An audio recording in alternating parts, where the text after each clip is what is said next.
Bueno, creo que es un análisis personal que todos debemos hacer tomando en cuenta lo que podría venir. Es importante entender de que nosotros somos los administradores del agua y claro, tenemos que aprender a administrarla de forma correcta. Estamos acompañados del ingeniero Edson Ramírez, él es hidroglaciólogo de la Universidad Mayor de San Andrés y con él justamente vamos a hablar acerca de esta crisis climática que amenaza el abastecimiento de agua. Ingeniero, ¿cómo está? Muy buenos días, gracias por estar en el sistema RTP.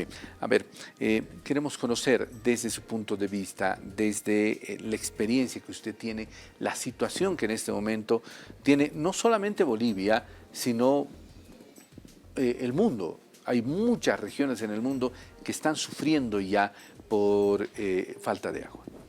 Muy buenos días, Irgen. Siempre es un gran placer estar acá en su canal. Efectivamente, lo que estamos observando hoy en día ya son impactos que se advertían hace muchos años, porque se están sobreponiendo diferentes efectos, ¿no?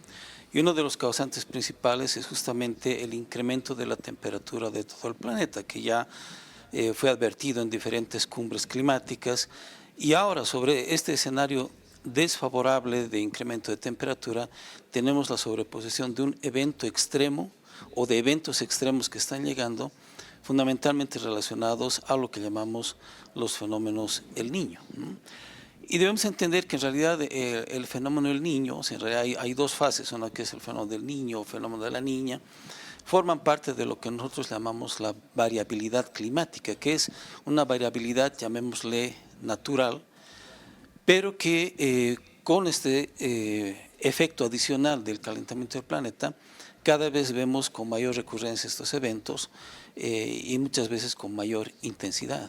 Bueno, ingeniero, para que la gente pueda entender qué significa el fenómeno del niño, cuáles son los cambios que se representan, a qué se debe el fenómeno del niño. Para que la teleaudiencia se entienda de una manera más simple, vamos a decir que la temperatura del océano, si nosotros imaginamos que tenemos, por ejemplo, Sudamérica y tenemos Australia, en medio tenemos el Océano Pacífico, normalmente hay vientos que soplan desde el sector de Sudamérica hasta Australia, por diferencias de presión. En determinados años hay una modificación de esas presiones, lo que hace de que se debiliten esos vientos y masas calientes que están en un lado se desplacen hacia el otro, ¿no? Entonces, esos sectores ya de masas calientes de agua producen otro tipo de condiciones, por ejemplo, mayor precipitación. Entonces, cuando hay estos eventos, hay un dislocamiento, llamemos así, de la circulación climática, ¿no? La fase de la niña es cuando el Océano Pacífico se enfría y eso provoca efectos de diferente índole en todo el mundo, ¿no? Y cuando se presenta la fase del niño, el Océano Pacífico está en una condición muy caliente y produce efectos contrarios al efecto de la niña. Ahora, ¿qué es interesante? Por ejemplo, para tener una idea clara de lo que está ocurriendo. Hemos visto hace poco el caso de Uruguay, que ha estado en un estrés hídrico muy importante, precisamente porque los últimos 3 años han sido una fase de la niña, que para ellos significa sequía. Para nosotros, normalmente, debería haber significado mayor cantidad de lluvia. Ahora estamos en la fase inversa, es decir, en la fase del niño, y si nosotros vemos, por ejemplo, los mapas meteorológicos, vemos que está lloviendo muy fuerte ya cerca de Uruguay. Y eso nos muestra de que en nuestro sector, fundamentalmente en el altiplano, vamos a tener el fenómeno inverso, es decir, sequía, ¿no? Y eso es lo que tiene que preocuparnos ahora en esta fase que estamos entrando. Ahora, ¿qué se debe hacer? Yo particularmente veo que, por ejemplo, en Ecuador, la ciudadanía ha decidido ya no permitir a la minería, permitir que se sigan talando árboles en la Amazonía. Y claro, cuando se habla de agua siempre se asocia con los bosques.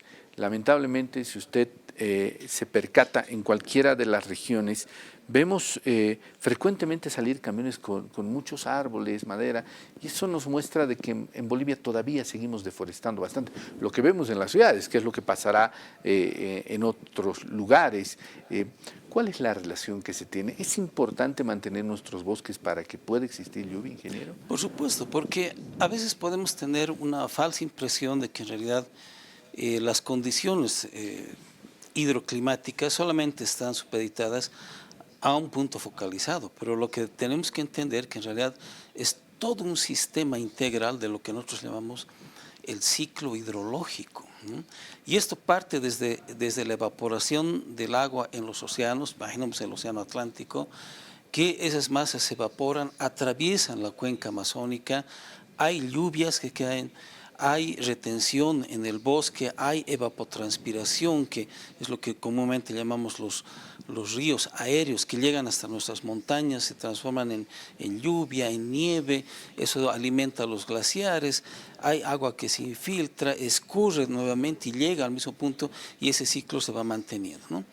Pero este ciclo va a depender también de las características, por ejemplo, de la cobertura vegetal, del tipo de suelo. Entonces, si nosotros alteramos cualquiera de esos componentes de este sistema, entonces eso consecuentemente también puede alterar las condiciones del régimen de lluvias que nosotros estamos viendo. Entonces, sin duda, si tenemos deforestación, erosión de los suelos, y modificación de nuestro entorno, entonces también vamos a estar alterando este régimen de lluvias. Ahora, ingeniero, tenemos que buscar alternativas para generar lluvias. Si bien desde las autoridades se anuncia la construcción de represas, ¿con qué llenamos esas represas? Esa es la pregunta seguramente que muchos se hacen. Claro, sin duda, porque de hecho esto implica incluso un cambio de visión desde la forma de cómo diseñamos incluso nuestras obras hidráulicas, ¿no? Porque, como bien usted lo ha mencionado, podemos construir reservorios, pero tenemos que pensar en cómo los vamos a llenar. Normalmente, cuando diseñamos los reservorios, hemos estado considerando más o menos una condición, digamos, estable en el tiempo. Pero hoy en día, bajo los escenarios actuales de cambio climático, mayor recurrencia de eventos extremos, entonces tenemos que pensar en escenarios que van cambiando en el tiempo, es decir, escenarios dinámicos, y debemos adaptar nuestras estructuras, nuestra infraestructura, las obras civiles, para que respondan a esta nueva condición de funcionamiento. Ahora, también habrá que cambiar los hábitos, ¿no? Porque lamentablemente, y algo que decían los entrevistados, es la mala costumbre que nosotros tenemos de, ayer yo estaba por el sector de Obrajes, por ejemplo, y veía como una señora de forma interna en su casa lavaba el piso, ¿no? de la casa, se sentía la manguera. Y esos son malos hábitos que tenemos los ciudadanos en no entender de que estamos ahí un paso de tener una crisis climática y seguimos malgastando el agua. Sin duda.